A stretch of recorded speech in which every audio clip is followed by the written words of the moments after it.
Hey, what's up? It's Nick Hexum from 311, and you're watching Wheeler's Weekend Jams, coming live and direct. Happy 420, and free the weed. Peace. Wheeler's Weekend Jams, live and direct. Ladies and gentlemen, thank you for tuning in on another episode of Wheeler's Weekend Jams, live and direct. Today joining us is the lead singer of the band 311, Mr. Nick Hexum. 311 has celebrated their 25th anniversary as a band, onto their 26th year now. They just recently celebrated their 311 Day concert last month in New Orleans. Today we are here to talk about their latest invention on their new vape pen, Grassroots Uplifter. Thank you for joining us today, Nick. My pleasure. Thanks for having me. Good to see you. Yeah, you too, man. So Nick, talk to me about this vape pen. Whose idea was it to create this pen? Well, we had always had a lot of interest in having a cannabis product. I mean, back from, it was before we even ever moved to LA, back in 91, we played a weed fest in downtown Omaha. And at that time, legalization was such a pipe dream, so to speak. And so to see it coming true now is amazing. California was first with the medical marijuana thing. I was 20. Was that 96? Yeah.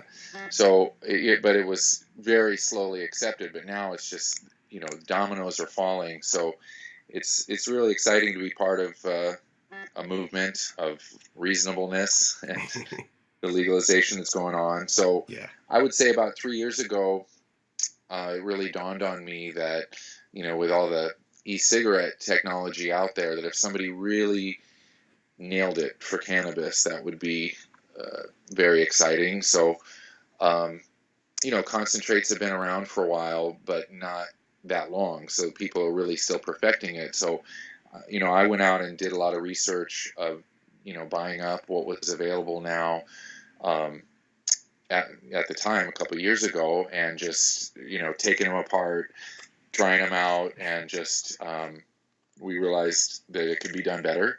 And so we decided to launch our own, and I came up with drawings. We wanted it to have a unique function, unique look, and not something that was intended for nicotine that's been, jerry-rigged to work with cannabis. This is for, the viscosity of cannabis concentrate, specifically CO2 oil. Yeah. It's made specifically for that. Mm-hmm. So, we just started with drawings, and then there was prototypes and revisions, and the band members were more than happy to test different things out and give me their feedback. And so it's been in beta testing for about 9 months, and now we're ready for the big release, and available in Colorado and California immediately, and hoping to add many more territories. And part of that process was, besides the hardware that we designed, was figuring out which was the best concentrate to use and to focus on, because a lot of the concentrates are extracted with butane. Yes.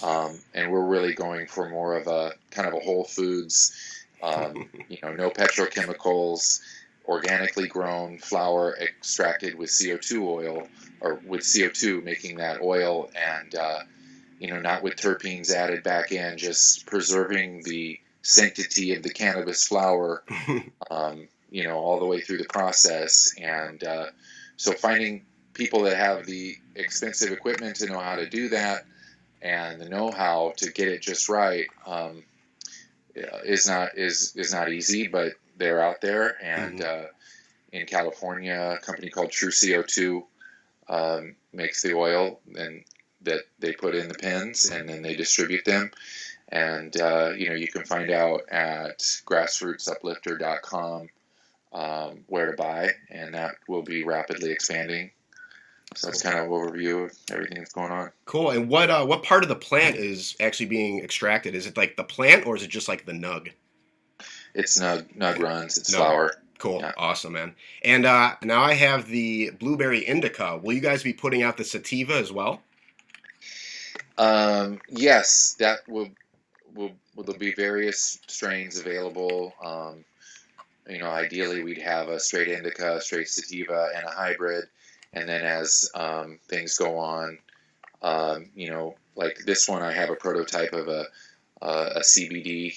You can't say CBD only because there's going to be some THC in there, but this, like, more for just the medical side, the aches and pains, the cancer fighting. This one doesn't really get you high, so that's something else down the road that we'll explore. But first, our flagship is just sort of a hybrid, sort of the main thing that everybody wants. Mm-hmm. Yeah, and speaking of THC, you guys, you and Peanut will be hosting the Cannabis Cup coming up. How does one become a host, and will the 311 Vape Pen be a contender in this? Yes, we are entered into the contest for Best Vaporizer, and that was just a friend of a friend. I know these guys over at the Jimi Hendrix Purple Haze estate that are doing great cannabis products, and he told me, hey, would you guys be interested in hosting the award show? Announcing the winners, and so it's a new format for us to be involved in, but it's exciting. That's awesome. That's gonna be special. Now, Nick, let me get your opinion about the legalization of marijuana just in this country. I mean, society eventually gets it right and evolves towards reasonableness and fairness, and we are always very like, this is so ridiculous that we have to sneak, and when obviously more dangerous things were legal with tobacco and alcohol. And so my general message is that there really is no room for people to have neutral ground in this. Either you are for legalization, or you want your tax dollars to go after arresting people, incarcerating people, breaking families up. I mean, it's pretty ridiculous, but it's change is coming. The train is rolling. It's left the station, so it's really just a matter of time as people kind of realize what's going on. There is no real debate about the medical benefits of cannabis. For my mom is fighting cancer right now, so somebody that's going through chemo, it has no appetite, and just the nausea, and there's so many things, whether it's epilepsy or various eating issues or just chronic pain, that there's no doubt that it is very helpful for, and it should be rescheduled so they're allowed to do research, and then most of it's going to be just anecdotal of people. We've heard tons of people, whether it's somebody with multiple sclerosis that's so tensed up until they try cannabis and they're able to relax for the first time. I mean, it's like these tear-jerking moments of how people can be helped by this. Yeah. So there's actually a few members of my direct family that have found great relief from cannabis. So we're very into the medical side, as well as it's a safer recreational drug. I mean, people have asked me, well, how do you feel if you influence people towards that? I'm like, well, if some frat party decides to do a bong binge rather than an alcohol binge drinking thing, I'll feel great about that, because there's just a lot less, people aren't crashing their cars and beating each other up, and exactly. With cannabis. So it's a win-win. Yeah, the medicinal value of cannabis is definitely helping. I think, after these past 2 years working on this product, it feels so good, and to get your vape to the public, in general. Another product you guys released was your Amber Ale beer, which I got to try at this past 311 day. Will these be available at the shows coming this summer? Yeah, I think the first show we had, it was last year's 4th of July show in Vegas. It was like the premiere of it, and then it was sprinkled at different shows throughout the summer. It was at 311 Day, and so we really got that as part of our thing that we try and advance with the shows, to get them to carry the beer at the shows, and now it's coming out in cans too, so it will be available in package form. Nice.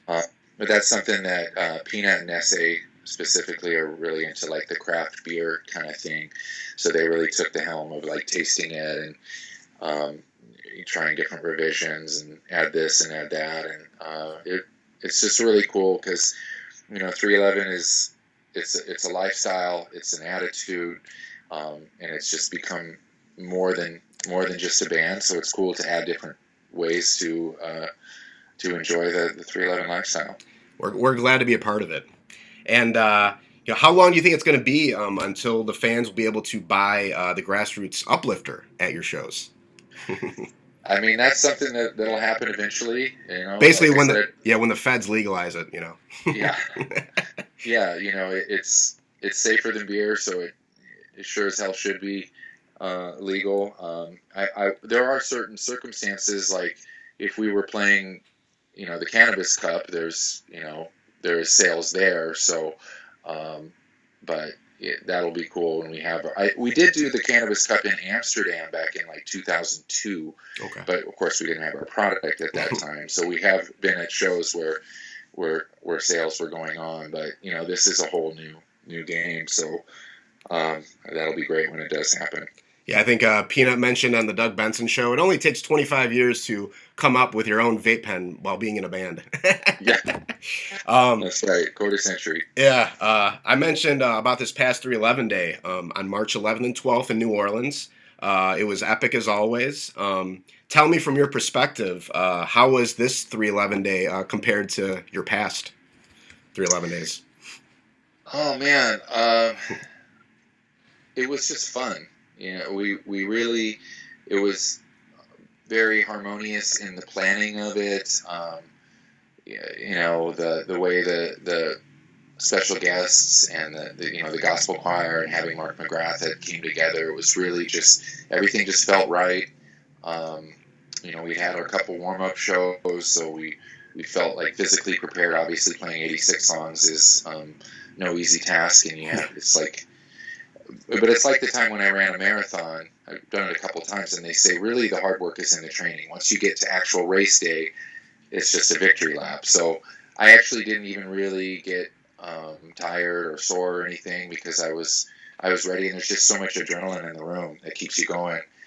But it was a really special experience. I was bawling when the gospel choir sang Tranquility, and I just walked off the stage and they kept going. It was like, it was a really beautiful time for me. So it's a cool thing that we kind of happened on to, that our band name happens to be a date. So we, turn that into our own holiday / convention. Yeah. So it was a great experience. And Chad busting out the vocals. What? Yeah. I thought he was joking when he told me. He's like, I'm going to sing. Like, are you kidding? That's awesome. You did. Yeah. You guys performed 2 new tracks as well. You guys you obviously been working on a new album. How has the writing and the recording process been going this time around? Oh, great. We have 9 songs completed, and we're working on a second batch. We'll get that out after the first of the year. But we've really kind of found a vein for new kind of innovative groove styles and production techniques, and everyone just kind of feels like we're in the zone, and we're making our best work right now, which is exciting as we're in our 26th year. And so there's so many cool things going on between the tour and the product and the new music. It's a full and busy life, plus raising 3 little girls. So yeah, I bet. No complaints in the world. So the time frame probably sometime next year then. Yeah. Cool. Now, Nick, your favorite superhero is still Superman. Am I correct? Absolutely. Always will be. I feel like you are becoming Superman. You're running up the Empire State Building to help raise money for the Multiple Myeloma Research Foundation. How was that experience for you? It was really intense. I mean, first, just all the support that I got from so many people making donations um, was really heartwarming. And to know I'm doing it for my mom was really cool. And, she's been, fighting that disease lately, especially she's going to be doing chemo this summer and stuff. So just in time with the vape pen. But it was so tiring. Like, I set such a crazy pace. Like, I was basically sprinting up those stairs. So the second half, I just had this deadness in my chest. Yes. From, lack of oxygen. But I just kept going. Nobody passed me, and I won the first place. Yeah, first place, fastest male in our heat. So it was really cool. That's great. And raised like $22,000 for the MMRF, Multiple Myeloma Research Foundation, is a really cool, very forward thinking. It's very much about getting doctors to work together more, sharing their data more. It's along the lines of this stuff that Sean Parker, the Napster guy, has just made a big announcement about really getting serious about fighting cancer, and they're right there in sync with his techniques and stuff. So it was really cool. But after I ran the race, I had such a bad headache that I was like, is this what an aneurysm feels like? Like, I just hurt so bad, but after about 15 minutes. So it was just a lack of oxygen from pushing my body so hard. I used to run cross country. I know how that is. And and you could still donate, right? Yeah, it's still up. Awesome. Well, Nick, I want to wish everybody a happy 420. And Nick, if there's anything you want to say out there to the fans, go right ahead. Well, this is probably the most exciting 420 we've had. So thanks, everybody. Thank you for your support. And, stay positive and love your life. Amen to that, brother. Remember, ladies and gentlemen, go to grassrootsuplifter.com and check out, go to 311.com for their tour dates this summer. You guys are on tour with Modest Yahoo. Thanks for everyone who tuned in on this interview. Go to WheelersWeekendJams.com to check us out. And if you like what we do, want to help creating more interviews in the future, head on over to our Patreon page at patreon.com/WWJ and become a patron. It's kind of like a Kickstarter for content creators. We'll always have our videos available for free, obviously. And but if you want to chip in $1 or $2 every time we release a piece of content, it would really keep us, making more interviews and doing what we are passionate about. And also, make sure this coming August, Wheelers Weekend Jams is throwing its first concert, August 13th in Geneva, Illinois. We have headliners Jay Randy and the Concrete Roots, and Jay Randy's been on all the 311 cruises, so that's going to be really fun. But yeah, Nick, thanks again so much, man. Right on, man. Thanks for having me. Appreciate it.